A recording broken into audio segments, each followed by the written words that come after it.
परमेश्वराची स्तुती असो. आजचा विषय आहे देव नम्रांना उंच करतो. याकूब 4:6 म्हणते, पण तो अधिक कृपा देतो. देव गर्विष्ठांचा विरोध करतो, पण नम्रांना कृपा देतो. पास्टर ख्रिस विचारतात, तुला आठवतं का डेव्हिड कसा राजा झाला? तो सगळ्यांना लहान होता आणि राजा होईल अशी अपेक्षा कुणालाही नव्हती. पण देवाने त्याच्यात काहीतरी खास पाहिलं, एक नम्र आणि कोमल हृदय.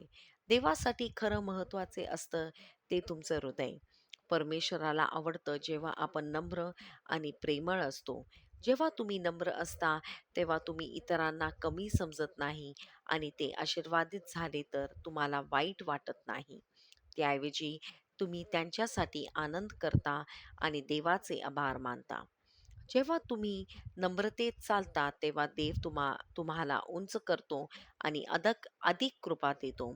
म्हणून दयाळू राहा, इतरांच्या आनंदात आनंद करा आणि प्रत्येक गोष्टीत प्रेम चमकू द्या. लक्षात ठेवा, देव नम्रांना अधिक कृपा देतो. प्रार्थना. मी प्रेमळ, दयाळू आणि नम्र आहे. मी इतरांच्या जीवनातील देवाच्या कृपेने आनंदित होते. म्हणून मला अधिक कृपा मिळते, वाढण्यासाठी, चमकण्यासाठी आणि उत्कृष्ट कार्य करण्यासाठी. हालेलुया. धन्यवाद.